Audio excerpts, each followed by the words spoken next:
Hopefully this video won't be too long because it is again 5 in the morning.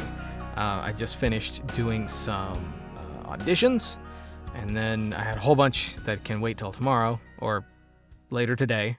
So I was going to wait for later today. But since I was still in here, I wanted to quickly record a video that is, hopefully I'll get this up in time, but is also very important time-wise because, well, not super important. It has to do with the fact that Mark Hamill recently announced that he was, I don't know if it was confirmed or if he basically just said that he doesn't feel like doing it anymore, but it has retired as far as doing the Joker. Because of the passing of Conroy, he no longer wanted to do the Joker. They had a great working relationship. They've been friends since they started on the Batman animated series, and then ever since Kevin Conroy passed away, he kind of didn't want to do the Joker anymore. And there was every time he was asked to do the Joker, even though he, for the most part, didn't really care to keep coming back and doing the character. He loved the character. He loved the fans. Pretty much the only reason that he agreed to come back and do the Joker was always if Kevin Conroy was involved in the project. It's an actual quote. He's like, is Kevin doing it? Is Kevin doing Batman? He's like, then yes, I'm there.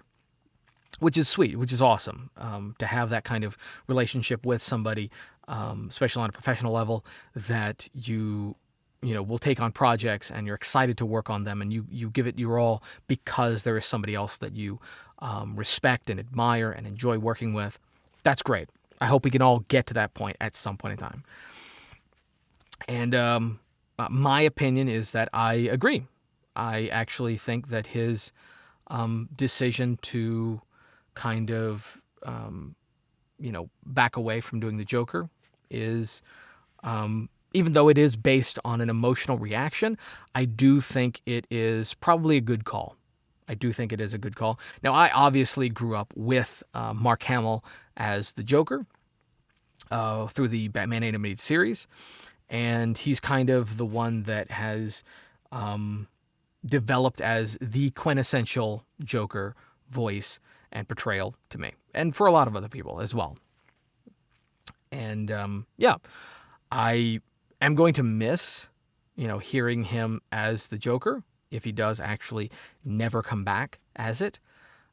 I'm definitely going to, miss him playing such an iconic character and miss him, just miss his portrayal. But there's plenty of material out there from TV shows, from various different TV shows where he played the Joker, as well as the various movies and video games, obviously the Arkham series, that if you wanted to hear Mark Hamill playing the Joker, there is tons of stuff out there.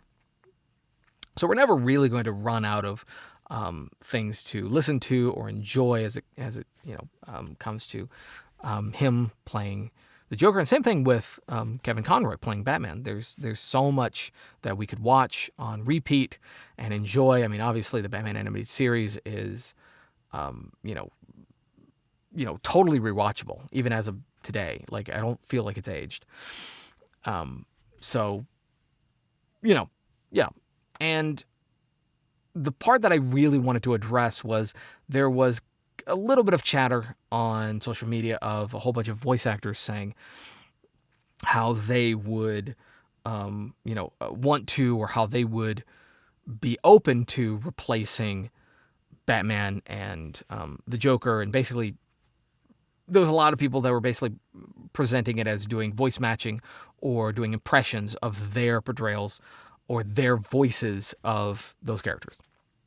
And that's the part that I would like to say, stop. There have been tons of people do the voice of Batman. There have been tons of people do the voice of the Joker. Even while Kevin Conroy was alive after the Batman animated series, there was tons of other people who had done Batman. Same thing with the Joker. There have been tons of people who've done the Joker since Mark Hamill has done the Joker.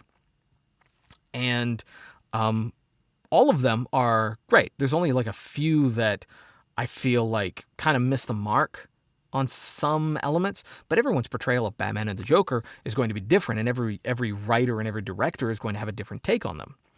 I believe, the next generation of kids will grow up with a new set of voice actors to play Batman and the Joker, and they will love them just as much as we love, Kevin Conroy and Mark Hamill. I don't doubt that. Because, if you think about it, the previous generation, people that grew up with cartoon shows from like earlier than the 80s, like 60s and 70s, they also had a very common set of actors playing and doing the voice of Batman and the Joker. If you look at the original Justice League series, the very old school Justice League, they had a version of Batman, they had a version of the Joker, and for a long time, they were the quintessential, they were the voices for Batman and the Joker. And even Mark Hamill, when he was presented with the opportunity to play the Joker, he grew up with the previous versions of those characters. And he didn't think that, he fit. He listened to, he loved, the Justice League's version of, the Joker and Batman, and he was like, I don't really sound like that. I don't really fit that. And that's what he had in his mind. And then he did the character, and he nailed it. He did a great performance, and everybody loved it. Which, funny thing that's been going around is it's kind of been unearthed that there were other people who did or who had recorded versions of the Joker was almost voiced by Tim Curry, which I didn't know that until basically late last year. And I looked at footage and I listened to his portrayal, and there's a part of me that actually would have really loved to have heard his version of the Joker. Now, supposedly there was like a couple of the early episodes of the Joker that were basically completely voiced by Tim Curry. I think they were just never really finished because they were kind of roughs. But I would have loved to have heard that. And think about that for a second. We almost got a completely different actor who passed away, sadly, not that long ago, who would have done a completely different version of the Joker. We would not have had the Mark Hamill version. We almost didn't have Mark Hamill doing the Joker. And our perception of the Joker and how he has shaped media and how he's shaped animated series, especially the DC animated series, the various DC's animated series that have had the Joker and had Mark Hamill doing the Joker, they would have been very different. Everything would have been different. In fact, it's Mark Hamill's performance in the original Batman animated series that kind of reshaped the Joker the way we perceive him. Lots of comic book writers have admitted that when they write the Joker, they actually hear Mark Hamill in their head. So yes, he is incredibly iconic. His portrayal of the Joker is incredibly iconic. And him not doing it anymore will be sad.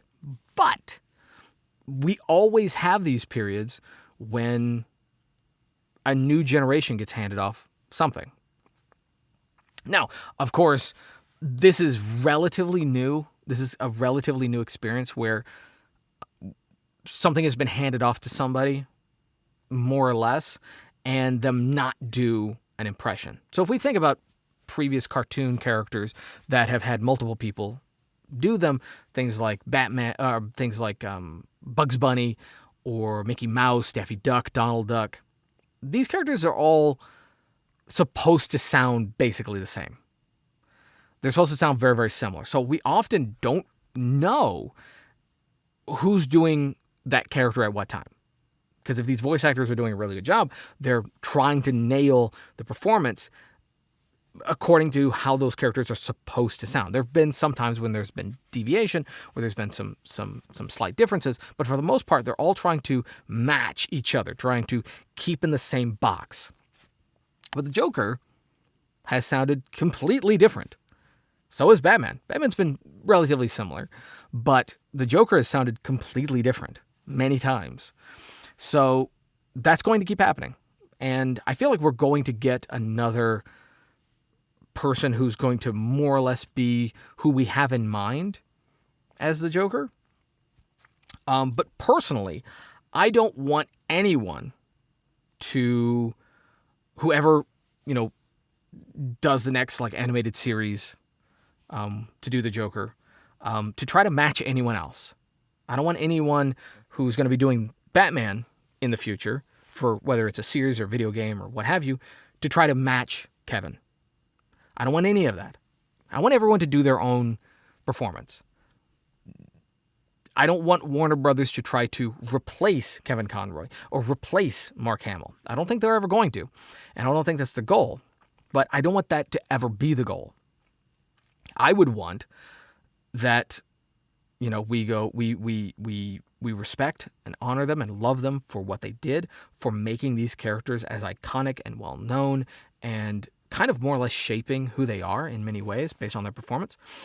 But after that, it should always just be handed off to another person to give their interpretation, to give their performance, to do their own voice, to do their own character, to do their own, portrayal of that character, to do their own take.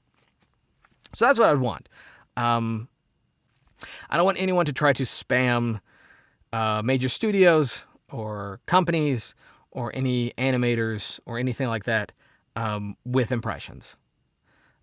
Impressions are good. Impressions are things that you should learn, because the key elements to learning an impression are things that go into a unique character voice. So you're still honing skills. There's nothing wrong with it. Although it's a really nice parlor trick. It's something that's a really good icebreaker. If you're ever in a group and you're kind of an introvert, or you don't know how to start a conversation, or you don't know how to really get people's attention, learning impressions can be fun. Can be funny, especially if they are funny. But nobody should be trying to do an impression of Mark Hamill or Kevin Conroy. I feel like that time has passed, and it's totally fine. It's totally fine if we don't hear any more Mark Hamill. He did good. He gave it an amazing performance, amazing job, and an awesome sign-off. And he wants to move on and retire from it out of respect for his friend that he won't get to work with anymore. And I think that's fine. And I think, it's totally fine. Nobody should be begging him to come back, and no one should be trying to, guilt him into continuing to do the Joker. He's done the Joker enough. It's fine. I think it's fine. Someone else is going to do the Joker. They're going to do a great job. We're going to love them for it, just like we do Mark Hamill. It's going to be fine. That's it. That's what I wanted to say. Hopefully I'll have some more interesting videos later on, but I wanted to get this done as soon as possible. There have been a few errors while I've been recording, so it might be I have to piece some stuff together. We'll see. Computer's acting a little weird, but hopefully everything's fine. Yeah, and that's going to be it. So thank you guys for watching. If you liked the video, give it a thumbs up. If you didn't, give it a thumbs down. Totally fine. Subscribe if you're new. Bell for notifications, and leave down in the comment section below. Like to see me cover any other topics. That's it. And talk to you later. Peace.